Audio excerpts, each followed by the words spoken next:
VBG Ramji ಯೋಜನೆ ಬಗ್ಗೆ ಅನವಶ್ಯಕ ಆರೋಪವನ್ನ ಮಾಡಿದ್ರೆ ಕಟಕಟೆಗೆ ಎಳಿಬೇಕಾದೀತು ಅಂತ ಕಾಂಗ್ರೆಸ್ ನಾಯಕರ ವಿರುದ್ಧ ಕೇಂದ್ರ ಸಚಿವ ಪ್ರಹ್ಲಾದ್ ಜೋಶಿ ಮೊನ್ನೆಯಷ್ಟೇ ಎಚ್ಚರಿಸಿದ್ರು. ಆದರೆ ಈಗ ರಾಜ್ಯ ಕಾಂಗ್ರೆಸ್ ಸರ್ಕಾರವೇ ಸ್ವತಃ ಆ ಯೋಜನೆ ವಿರುದ್ಧ ಕಾನೂನು ಹೋರಾಟಕ್ಕೆ ಸಜ್ಜಾಗಿದೆ. ಮಹಾತ್ಮ ಗಾಂಧಿ ರಾಷ್ಟ್ರೀಯ ಗ್ರಾಮೀಣ ಉದ್ಯೋಗ ಖಾತ್ರಿ ಯೋಜನೆ ಕಾಯ್ದೆಯನ್ನು ರದ್ದುಪಡಿಸಿ ಕೇಂದ್ರ ಸರ್ಕಾರ ರೂಪಿಸಿರುವ ವಿಬಿಜಿ ರಾಮ್ಜಿ ಕಾಯ್ದೆ ವಿರುದ್ಧ ಕಾನೂನು ಹೋರಾಟಕ್ಕೆ ರಾಜ್ಯ ಸಚಿವ ಸಂಪುಟ ಸಭೆ ತೀರ್ಮಾನಿಸಿದೆ. ಗುರುವಾರ ಮುಖ್ಯಮಂತ್ರಿ ಸಿದ್ದರಾಮಯ್ಯ ಅಧ್ಯಕ್ಷತೆಯಲ್ಲಿ ನಡೆದ ಸಂಪುಟ ಸಭೆಯಲ್ಲಿ ಈ ಬಗ್ಗೆ ಮಹತ್ವದ ನಿರ್ಧಾರವನ್ನು ತೆಗೆದುಕೊಳ್ಳಲಾಗಿದೆ. ಮನ್ರೇಗಾವನ್ನು ರದ್ದುಗೊಳಿಸಿರುವ ಕೇಂದ್ರ ಸರ್ಕಾರದ ಕ್ರಮವನ್ನು ವಿರೋಧಿಸಿ ರಾಜಕೀಯ ಹೋರಾಟ ಮಾತ್ರವಲ್ಲದೆ ಕಾನೂನು ಹೋರಾಟಕ್ಕೂ ತೀರ್ಮಾನಿಸಲಾಗಿದೆ. ಇದರೊಂದಿಗೆ ಆ ಯೋಜನೆ ವಿರುದ್ಧದ ಹೋರಾಟಕ್ಕೆ ಕಾಂಗ್ರೆಸ್ ಪಕ್ಷದ ಮಟ್ಟದಲ್ಲಿ ಮಾತ್ರ ಉಳಿಯದೆ ಸರ್ಕಾರದ ಮಟ್ಟದಲ್ಲೂ ತೀವ್ರ ಸ್ವರೂಪ ಬರಲಿದೆ. ಈ ವಿಚಾರವನ್ನ ಜನತಾ ನ್ಯಾಯಾಲಯದ ಮುಂದೆಯೂ ಕೊಂಡೊಯ್ದು ಸಾಧಕ ಬಾಧಕಗಳ ಮಾಹಿತಿ ನೀಡುವುದಕ್ಕೆ ಸಂಪುಟ ಸಭೆ ತೀರ್ಮಾನಿಸಿದೆ. ಈ ಕಾಯ್ದೆ ರದ್ದು ಪ್ರಶ್ನಿಸಿ ಮೊದಲು ಹೈಕೋರ್ಟ್ನಲ್ಲಿ ಅರ್ಜಿಯನ್ನು ಸಲ್ಲಿಸಬೇಕಾ ಅಥವಾ ನೇರವಾಗಿ ಸುಪ್ರೀಂ ಕೋರ್ಟ್ಗೆ ಹೋಗಬೇಕಾ ಅನ್ನೋದರ ಪರಿಶೀಲನೆಯನ್ನ ಸರ್ಕಾರ ಮೊದಲ ಹಂತದಲ್ಲಿ ನಡೆಸಲಿದೆ ಅಂತ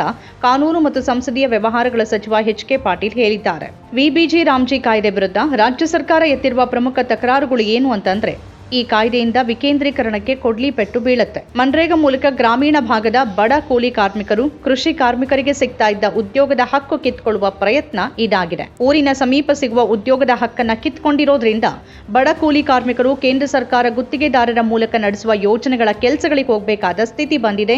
ಇದು ಗುತ್ತಿಗೆದಾರರಿಗೆ ಅನುಕೂಲಕರವಾಗಿ ಪರಿಣಮಿಸಲಿದೆ.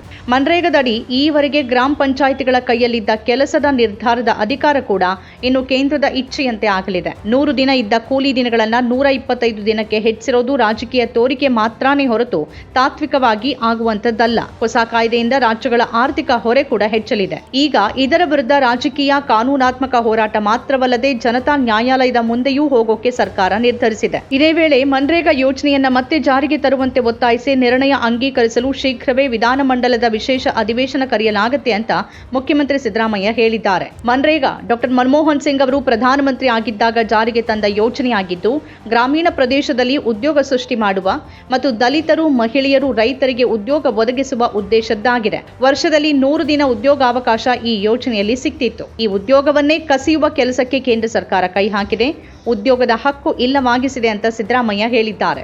ಯೋಜನೆಯಿಂದ ಮಹಾತ್ಮ ಗಾಂಧಿಯವರ ಹೆಸರು ತೆಗೆದು ಗೊಂದಲ ಸೃಷ್ಟಿ ಮಾಡುವ ಹುನ್ನಾರ ಕೇಂದ್ರ ಸರ್ಕಾರದ್ದು. ಈ ಮೂಲಕ ಮತ್ತೆ ಗಾಂಧೀಜಿ ಹತ್ಯೆ ಮಾಡಲಾಗಿದ್ದು ಇದು ಸಂಘ ಪರಿವಾರದವರು ಹೇಳಿಕೊಟ್ಟಿರುವ ಪಾಠ ಅಂತ ಟೀಕಿಸಿದ್ದಾರೆ. 28 ಕೋಟಿ ದಲಿತರಿಗೆ ಇದರಿಂದ ಅನ್ಯಾಯವಾಗಿದ್ದು, ಬಡವರ ಉದ್ಯೋಗದ ಹಕ್ಕನ್ನು ಕಸಿದುಕೊಂಡವರಿಗೆ ಪಾಠ ಕಲಿಸುವ ಹೋರಾಟ ತೀವ್ರವಾಗಿರಬೇಕು ಅಂತ ಹೇಳಿದ್ದಾರೆ. ಕಾಂಗ್ರೆಸ್ ಜಾರಿಗೆ ತಂದ ಕಾರ್ಯಕ್ರಮವನ್ನು ರದ್ದು ಮಾಡಿ ಉದ್ಯೋಗದ ಹಕ್ಕನ್ನು ಕಸಿದುಕೊಂಡಿರುವುದು ಸಂವಿಧಾನ ಬಾಹಿರ ಅಂತ ಅವರು ಹೇಳಿದ್ದಾರೆ. ಮನ್ರೇಗಾ ಮತ್ತೆ ಜಾರಿಯಾಗುವ ರೀತಿ ಜನಾಂದೋಲನ ನಡೀಬೇಕು. ನಮ್ಮ ಹೋರಾಟ ಜನಾಂದೋಲನವಾಗಿ ರೂಪುಗೊಳ್ಳುವಂತ ವಾತಾವರಣವನ್ನು ನಿರ್ಮಾಣ ಮಾಡಬೇಕಿದೆ ಅಂತ ಸಿದ್ದರಾಮಯ್ಯ ಹೇಳಿದ್ದಾರೆ. ನಮ್ಮ ಕಾರ್ಯಕ್ರಮಗಳನ್ನ ನೀವು ನೋಡ್ತಾ ಇದ್ರೆ ನಮ್ಮ ಚಾನೆಲ್ ಅನ್ನ ಸಬ್ಸ್ಕ್ರೈಬ್ ಮಾಡಿ, ಪಕ್ಕದ ಬೆಲ್ ಐಕಾನ್ ಒತ್ತಿ ನಮ್ಮನ್ನ ಬೆಂಬಲಿಸಿ. ಹಾಗೆ ನಮ್ಮ ಕಾರ್ಯಕ್ರಮಗಳನ್ನ ಲೈಕ್ ಮಾಡಿ, ಕಮೆಂಟ್ ಮಾಡಿ, ಅದನ್ನ ಬೇರೆಯವರಿಗೂ ವಾಟ್ಸ್ಆಪ್ ಮೂಲಕ ಶೇರ್ ಮಾಡಿ.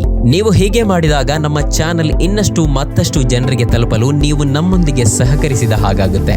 ಇದು ನೀವು ಯಾವುದೇ ಖರ್ಚಿಲ್ಲದೆ ಕೆಲವೇ ಸೆಕೆಂಡುಗಳಲ್ಲಿ ನೀಡಬಹುದಾದ ಸಹಕಾರ. ಧನ್ಯವಾದಗಳು.